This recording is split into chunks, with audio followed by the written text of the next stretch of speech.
Phil, how are you doing? Thanks for the invite today. I'm just going to share my desktop. There we go. So hopefully you can see that now. There we go. You should have a nice PowerPoint presentation slide coming at you. There we go. Yep. Lovely, thanks. Firstly, look, again, thanks for the invite to the session. Folks, my name's Ian Woolner. I'm a modern education specialist in the education team in Microsoft UK. I'm joined today by a colleague, Eleanor Cordova-Russ, who really is part of the wider accessibility team that we have within Microsoft. There's about 350 of us now, and it was really born out of an idea 2 years ago where we really wanted to get further involved with what was happening with accessibility, especially with our tools and how we can optimize the features that are in those. So today, what I wanted to do is turn up completely unprepared. I have nothing. I have an empty kit bag apart from an Office suite and PowerPoint, because one of my passions is how we use the modern tools, the modern version of Office, to create content, which is then easily customizable by some of the wider tool sets that help it make it more accessible. Do apologize, do have a little bit of a cough today, nothing too bad, I don't think. But what we're going to do is we're going to kick off with a blank PowerPoint presentation. And you'll see here that already in the new version of Office, we have this thing called design ideas. So even without me doing anything, there is a library of backgrounds which can help you put content together. Sorry I'm doing this, but the PowerPoint's over there on a third monitor here. One of the things I find this useful for is that in the absence of corporate backgrounds and that formality, I get absolute PowerPoint paralysis when putting content together because I freeze, my brain freezes. You know, I look at all the backgrounds, I think about the backgrounds, and then with 3 minutes to go, I get to the content. So I've tried to flip it with using design ideas. So what we're going to do is we're going to start to inclusive learning experiences. So there we go. We've now got that. I'm going to insert a new slide. I'm going to call this one the agenda slide. We've sort of done intros. We're then going to do PowerPoint. I'm going to do insights.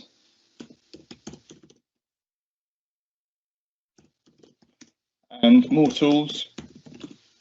And a summary. All in 18 minutes. Let's hope it goes well. So first off, what we've done here, we've now got the agenda. We're now down to here.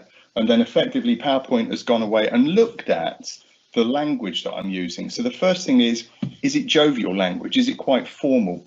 And then what it will do is start to see that the background styles have actually changed. It's no longer those big whizzy bubbles and nice flashy color sets. It's made it a bit more aligned to what I'm actually putting together. So I'm going to stick with icons, find icons quite useful. And then effectively, this is what we're going to use for the session today. If I look at some of the sessions that I've attended, and this has been an amazing one to be part of, I attended one last year that was quite sector-wide. And I want to pick up on something that one of the early presenters said today, that, you know, this is about being inclusive from the start. This isn't about suddenly realizing we have to get inclusive. We suddenly have to react to the new legislation, and there's no knight in shining armor from a legal organization that's going to come in and protect the whole of the sector from this new legislation. And I was quite shocked to hear that at a presentation last year, where it almost felt as if inclusivity and accessibility was almost being rejected by some. And I think the strides, the monumental strides that we have made as a sector in the last 12 months should absolutely be acknowledged. We have taken step backs in some areas. You know, no one could have foreseen a pandemic coming. I certainly didn't see it in my lifeline on my hand that I tend to look at. But what I have found is that there's been such a Herculean effort of delivering new technology. There are some numbers, because the call's being recorded. I'm sorry, I can't disclose the numbers, but what I can say is that the UK is a leader in the usage of Teams. It is also a leader in the usage of the growth of Microsoft Teams. We are widely acknowledged by the Corp team of having led the world with the way in which higher education has adopted it. So I see many success stories about how Teams has enabled people to flip, how embedding Zoom into Teams brings together that really neat teaching and learning in scenario where really high definition audio is needed for dance classes and sound classes. So some really different environments there. But in essence, what that's really given us the opportunity to do is focus, for me, on content recreation. And I use that word quite candidly because my wife left her job at the beginning of the pandemic. She was a 0.5 contractor, a 0.5 tutor for one of the college groups. We made the decision that the risk of COVID and the 0.5 contract and the fact that that group were not reacting as fast as we would have hoped they would sort of led us to believe that she could change her career at that time. And she did. She's now training to be an ecology consultant. But before she did that, a lot of her time as the course manager was taking legacy content and really rewriting it in the newer versions of Office. So what I used to see was Danny sitting at home in the evening with old versions of PowerPoint presentations on one screen, new version of PowerPoint on the other screen, and literally doing what I've just done, starting with a new background and then doing lots of copy and pasting of old content into new PowerPoint slides. And I think there was a great comment a couple of presentations ago about, this is still about analog content in a digital world. And I think that is partially correct. We are all custodians in keeping things up to date and refreshing things and really helping students feel valued with the amount of money that they spend to attend one of our amazing institutions in the UK. So that's really just a bit of introduction around bringing old content to new content. Now, the nice thing is if we then go to some of the tools, there are some new tools in PowerPoint which I would love to see people start using. They're amazing. One for me is if you click on the slideshow on the top of the toolbar, you'll see this amazing tool called Rehearse with Coach. Please give it a go. It's incredible. It monitors things like the speed you talk at. It monitors things like tone variation. It helps you push your diaphragm down. It helps you conduct yourself and feel more relaxed about presenting. So there are some tools there which really help you practice how you want to deliver your message. Another amazing tool for me is Present Online. It's incredible. I'm doing this through desktop sharing, but with Present Online, I could literally copy and paste the URL into the chat window and then feel free to join it. I'm going to copy that link. I'm going to drop it into the Q&A. If someone could then publish this, please. There we go. I think we've done that. So feel free, if you see that link coming up, feel free to give it a go. I'm going to start the presentation there. So we've now got this going on another screen because we're in presenter mode. I'm going to scroll through to the next slide and do that there. Now, why is this relevant? This is relevant because once it's in this mode, we can do stuff with this PowerPoint presentation.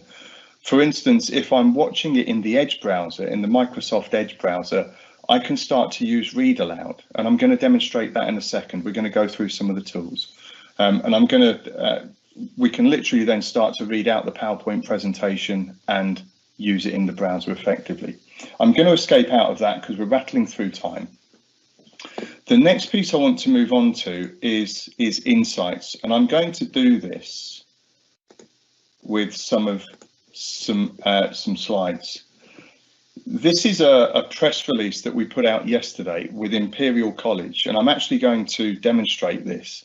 And this has really been a Herculean effort, not only by Imperial, but by other universities, all clubbing together, and some of our partners really writing some rich accessibility plugins for Teams. And I'm going to show you some of those in a second.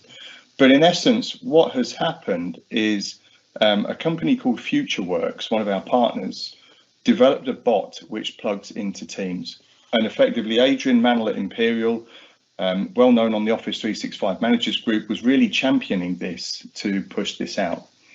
For me, there's another amazing person in the sector called Sarah Rankin, and Sarah's presented at a couple of Microsoft events because her passion is about helping students understand how to create accessible content for academics. I had no idea when I first came into the sector 3 years, 8 months ago, that dyslexia was so prevalent amongst academics, but it's a natural fit, isn't it? If you look at the level that those people are operating at, they're so busy with so much going on. Then we look at how they interact with content, and effectively, Sarah is championing programs across the sector to help train students, to help educate students how to create immersive, accessible content. We're going to have a play with those in about 5 minutes. I'm trying to maintain a linear track of this presentation, but I apologise if it does go off piste, but when it does, I will announce it so people can adjust and it comes across as a flow. If we then scroll down, something that I would really, I guess this is my ask, if I was going to do a do at the end, I would absolutely plead with you to do this, please. We've launched a new badge on Microsoft Learn, which is called the Accessibility Fundamentals badge. And in essence, this helps everyone understand some of the basics around accessibility. There's a number of these badges around. This one in particular focuses on accessibility all up, but it also focuses on things like creating accessible content. So for instance, there's different modules here. How do I create accessible content in Windows? How do I do it in Word? What are the features of PowerPoint, Excel, Outlook, and then a knowledge check, and then some summary sources, which go through to the Microsoft Accessibility webpage. The next one for me is then, we've done that one. No, the next one is really above that, which is how are the accessibility tools laid out in Windows, but also something that we're seeing massive growth and use in is the accessibility tools in our gaming platforms. So for instance, Xbox with the accessibility in gaming module, but also something that is really becoming prevalent is Minecraft. I've worked with a number of universities, and I'm picking up on a topic that was mentioned earlier, which was how do you create the campus environment in a virtual world? So we've seen a number of universities using Minecraft. So students have been walking around and building out the different buildings. We've seen universities using SharePoint spaces. So effectively walking around the campus with a 360-degree camera, capturing all of the corridors, the courtyards, the entrances, and then building that environment. But how does that help? Well, for me, it helps with familiarity, so that a student that can become familiar with the campus in the virtual world is then much more relaxed in the physical world because they know the campus. So the stress levels, hopefully, when they arrive on campus are much lower. If I then scroll down, I will publish this. There is a whole website from Microsoft on the accessibility tools, what we're doing around it. I think it's fair to say if time was limitless, if the working day was limitless, we wouldn't sleep until we fixed every challenge in every product. We know there's things we need to improve. We know there's things we want to develop, but the tool set is really rich, and it's that familiarity with that tool set that we're really trying to drive. There's a really helpful website which was put together by some of my colleagues around the world, and this is called Microsoft One More Thing. So this is effectively really short, bite-sized videos that go through how to do certain things in Teams meetings, how to go through things in Word, and then effectively just be there as a library of short training videos to help with raising awareness about what can be done. We've spoken about Blackboard today. We're doing much more integration work with the VLEs. There's formal connectivity between Moodle and Teams as well, so that content on Moodle can be landed and surfaced in Teams. If you've seen the announcement that we made, okay, we've launched the Immersive Reader, which really came out of the OneNote product group. Canvas have decided to embed that into their platform natively. So they've taken the API, the underlying commands, and they've effectively embedded Immersive Reader into Canvas itself. I'm going to switch across to something I want to show you. So I'm in Microsoft Teams now. So we've finished with Insights. I just want to show you a couple of bits in Microsoft Teams, and then we'll see where we go from there. Hopefully ask some questions. It'll be really exciting. But I want to show you what we can do in Teams. In Teams, you've got your standard format. So you've got activity, chat, teams, assignments, calendar. These can be customized to fit your institution. But down here, you have these 3 dots, the 3 ellipses. And you can see that I've got some plugged in. I've got a personal assistant, so I can ask about the campus. Where's the finance office? Where's the student office, helping with my stress levels? I've got Zoom and WebEx embedded here, so I can start other video platforms from within Teams. But we're going to have a look for Accessibility Bot. And effectively, Accessibility Bot is the bot that was developed by FutureWorks. So what we can do is we can add that. It will plug into Teams, and you'll see here that it now opens a Teams chat. So please remember that the Teams client does have Immersive Reader in it as well, so you can change the color scheme, the size of the fonts to fit. There's always improvements coming along for that UI. But what we've got here is really an on-demand tool which can help you find assistance. So effectively, here's the menu. Hearing, mental health, mobility, neurodiversity. We're going to go for hearing. And then effectively what it will do is it will start to bring back some of the tools that are embedded in Office and land those in the Teams chat. So again, you're not having to go and look for the assets in our websites or around the campus. It can be a nice, simple to deploy chatbot. I'm very aware that universities tend to have a policy of turning off all plugin apps. One of the things that I would ask us to be as champions, we certainly don't want universities to turn on every app, but what we can do is help IT set up a policy which says turn off every app apart from this one. So effectively, we can open up this application while not jeopardizing any of their security implications. So again, just a little thing which I hope is going to be useful. Phil, I'm going to cover one more thing and then I'm going to bring it to a close. So just to get you ready effectively, one of my favorite tools is this.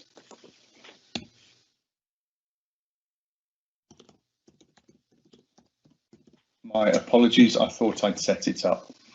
We've spoken a lot today about the web accessibility guidelines, and I'm very aware that there are about 5 versions of SharePoint out there. There's lots of website content, etc. And one of the things that I live in fear of is that universities are having to assign departments to go and manage all of this content and its suitability and alignment to the WCAG guidelines.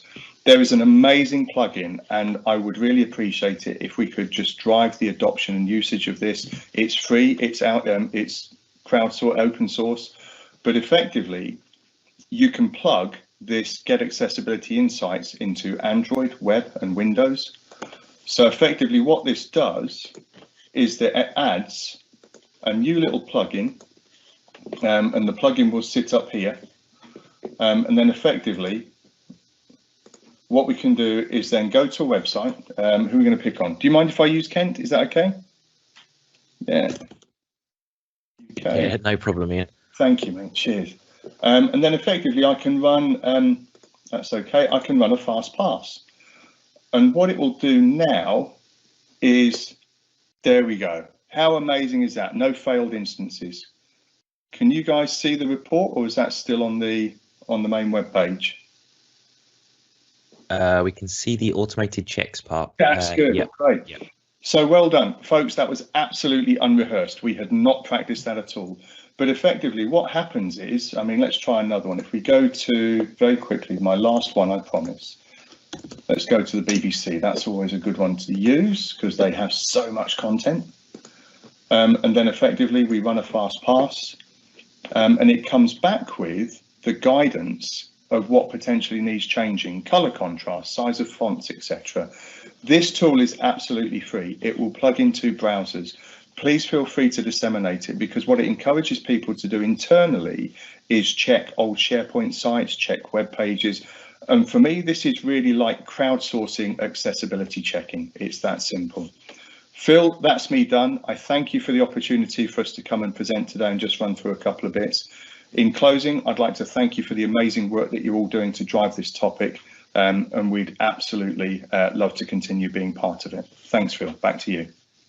Thank you, Ian. And I can confirm we hadn't rehearsed that, so I'm very glad that the Kent website came out okay there. That was quite interesting. No, that was really good. And I don't know about everyone else, but I picked up a few tips there. So I really appreciate you taking the time to kind of give us that whistle-stop tour. Thank you so much. Do we have any questions for Ian? Yes, there's quite a lot, Ian, so perhaps if you get some time after this, you can just pop into the Q&A and reply to any that I don't ask. Annie's asked, are all the design ideas in PowerPoint accessible?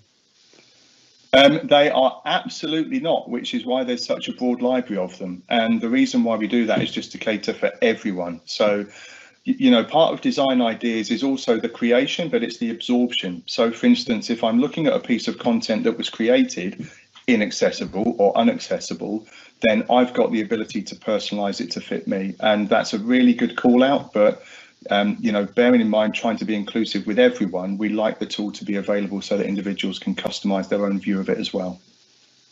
Okay. Dr. Neil Rogers asks, is there a difference between what can be checked using the built-in accessibility checker in Office 365 and the desktop versions? What you find is the ones that are online, so the 365 versions, are updated more regularly. So, for instance, if we look at Office 365, there are literally daily, weekly, monthly updates, whether they're micro or macro updates. Just to add new features, fix bugs and refine things. When it comes to what we call the fully packaged product, the FPP, there's only 2 versions of that a year. And that's really why we encourage people to move across to the Office 365 version, because it's just kept totally up to date. Okay, and a sort of follow-on question from that, Rebecca Vickers-Staff has asked, the features that you've shown are fantastic. Unfortunately, I wonder if all institutions are using the most up-to-date version of Office. Some are still on 2016. So I suppose the question there really is are all these features available on older versions of Office? Do you know, they're not, and it's one of my, one of my passions. One of the things that keeps me awake at night is how do we continually push this messaging that, you know, we really can ease the burden on the IT organisations by helping with Office management. But where there are plugins that are not supported by the newer versions, then, you know, that's where some of this falls down. But I think if we can all just act as, you know, custodians, stakeholders, to really drive the use of the Office 365 suite, you know, there's absolutely no commercial benefit to us because you guys have the suite available. But it does mean that the tools that we put in there are being used. And dare I say, it might help you save money in other areas where you feel you have to go and buy a tool when in fact it's already in the more modern versions of Office. Thanks, Nick. Cool. Phil, do we have more time for questions? If we have one more question, okay, yeah, and then we'll kind of start to wrap things up. Yeah, that's fine. Anonymous has asked, will Microsoft Teams be integrated in Blackboard in the near future? Near future. Watch this space. Okay, there you go. There are very active discussions, and I think, you know, we're watching how those play out. But our commitment is much tighter integration with all of the VLEs. Yeah, that would be good. Cool. Thank you, Ian. That's great. More than welcome. Thank you. Cheers. Yeah, again, just to echo that, thank you so much for taking the time, and thank you everyone for taking the time, actually. Okay, hi, it's me again.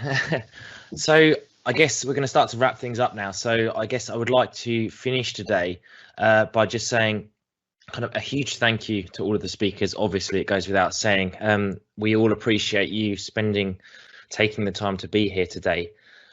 We've had a lot of interest in this webinar. We really have over the past couple of weeks. The people signing up to the webinar series has been quite staggering, really. I think we now have just under 1,400 people have signed up to the series that accompanies this webinar, so the team itself.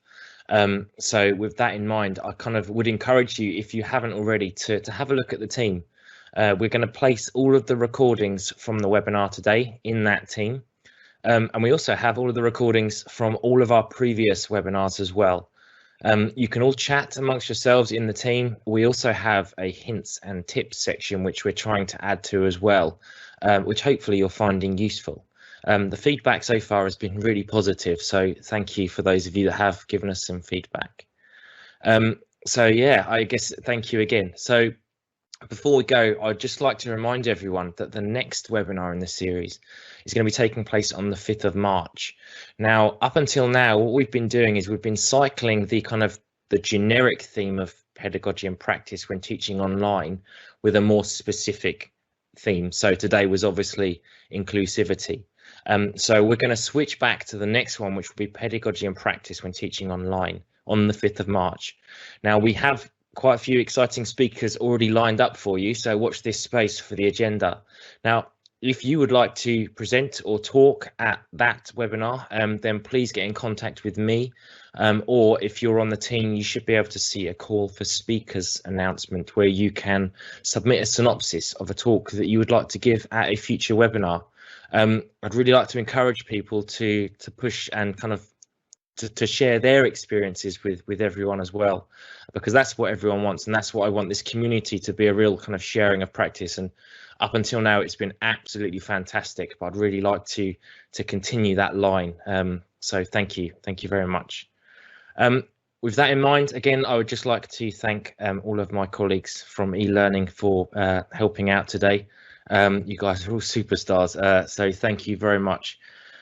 Yeah, so I guess we will call it a day, and thank you very much, and we will hopefully see you soon.